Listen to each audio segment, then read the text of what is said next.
Mella Frewen joins me now. She is the Director General for Food and Drink Europe at the Forum for the Future of Agriculture, the 8th Forum. Today you're going to be a panellist in the second session on environment. What is going to be your message or your point of view, or what do you want to get in there above all the other voices as a panellist today in that session on environment, Mella? I think one of the most important things that we in the food and drink manufacturing industry have to get across as a message is how dependent we are on environment. We, above all other industries, we are the first victims of mismanagement of the environment. We use 70% of all the agricultural products grown on European farms. Should there be an extreme drought or flooding or whatever, we of course, as the major utilizer of these products, will be the first to suffer. So we are very vulnerable to climate change, and therefore we have, of course, the idea of sustainability, environmental sustainability, really top of mind in everything we do. It's part of the DNA of the industry, in fact. It's no longer an exercise we would do in a CSR effort. This is really part of the DNA of the industry. Really the commentary and what the forum will put forward and the sensibility now is that food and drink industry, you'll be judged by your environmental performances. Well, yes, but I think we're not the only industry that will be judged by our environmental performances. I think every single one of us, even the citizens, have a duty to make sure that we all perform in the proper way.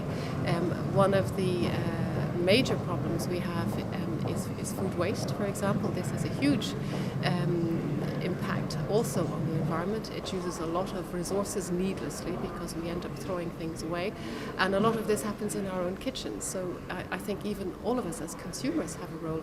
The industry, of course, has a role. We're very aware of that, and as I mentioned, because we're so vulnerable to climate change, this is really top of mind when we manufacture our products.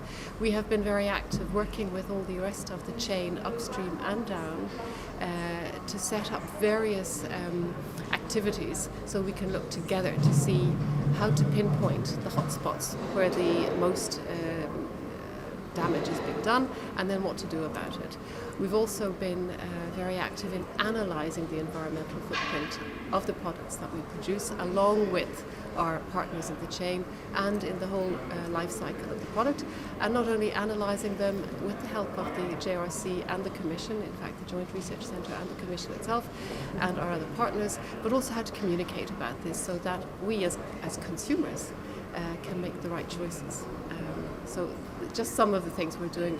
We're very active on food waste as well, so we have created a food waste toolkit so that the manufacturing industry can cut down actively on any food wastage that it produces, but also work with its partners up and down the chain to reduce waste there as well. The circular economy will be one of the things that is discussed today. You know, from your point of view as an industry spokesperson, how important is that going to be for looking at waste as a resource, for looking at generating jobs? Yes, of course. I think generating jobs is an interesting one. First of all, on the circular economy, yes, we have to look at the whole. We have to look not only at the whole life cycle, not only from the farm to the plate, but also beyond that, to recovery, to reuse, to recycling. So we cannot take this in chunks, in separate chunks. We have to look at it in a coherent ways, and that's what circular economy is all about. But from an economic sustainability point of view, the food industry is Europe's largest manufacturing industry, and it's a huge employer. We employ more than 4 million people directly, but if you look at the whole chain upstream and down, we're talking about more than 30 million. So it has a huge economic importance as well to the European Union, and indeed in the rest of the world. We also have an important place and an important role to play. How important will be the Sustainable Development Goals that the UN are looking at, that move on from the Millennium Development Goals? We'll be looking at those in the forum today. How important are they to factor into the debate? Well, they're extremely important. They're very ambitious. I have one desire, and that's we can actually make it together. I think together is an important term because No one actor can actually tick the box. We need to work in partnerships with all the relevant operators and the consumer, the citizen. The goals are very ambitious. I think if we all throw our stone and create all those ripples, they'll all join up and maybe we'll get there. So that's my desire. Hunger is one of the biggest ones to tackle with those sustainable development goals. Of course, the food and drink industry has the criticism thrown at it of looking at, from the side of greed and obesity. One side of the world is hungry, whilst the rest is getting fatter. Your standpoint in terms of defending your corner, I suppose, for the industry, what would you say? You're quite right. Obesity is a huge problem today, as is undernutrition and even starvation. And the food industry, of course, is trying to play an active role in being part of the solution rather than part of the problem. We believe we're part of the solution.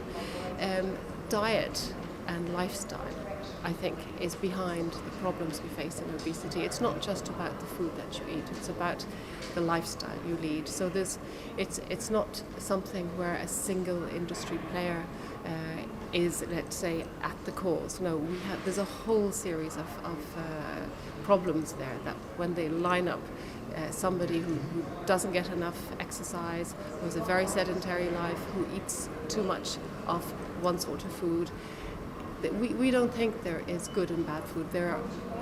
Food is good, but if you eat too much of one thing, which is maybe very high in calories, it's obvious that you don't get enough exercise. It's obvious that this is going to mount up. Is it too simple to say, there should be less sugar in the food that is manufactured? And is it too simple to say, when we look at innovation, then genetic modification has scared people, because we're here in Brussels, we look at the policy framework, that has certainly been a theme that's run through and must cause you within the industry some frustration. Well, I think innovation as a topic in itself is really, really necessary, and biotechnology is part of the innovation. Well, innovation, it's already several decades old and it's being used throughout the world, but the food industry in Europe doesn't use GMOs, and will not until such time as the consumer is willing to accept them, that's for sure. But I think we believe in the science, and we think something that is science-based and that has been approved by EFSA, the European Food Safety Authority, should be available and should be able to be used, of course. But it is a very, very sensitive topic, so we're very careful. Well, finally then, you have as the keynote speaker the Commissioner, Carmina Vella, speaking. What would you hope to hear from him this morning at the conference? Well, that's a very difficult question. I think it's important, first of all, that we meet, because I think it's important that we work together along with the public authorities and the other actors. So for me, it's really a meeting opportunity. I will be listening very carefully to what he says. As Commissioner, I'm sure he will give us some good ideas about where he sees Europe going in the next 5 years of his tenure. I hope he will emphasise the importance of the sustainability from an environmental point of view, but that he won't forget that there are other two pillars there, social and economic. They're important too. Mella Frewen, thank you very much. Enjoy the forum today. Thank you very much. Bye-bye.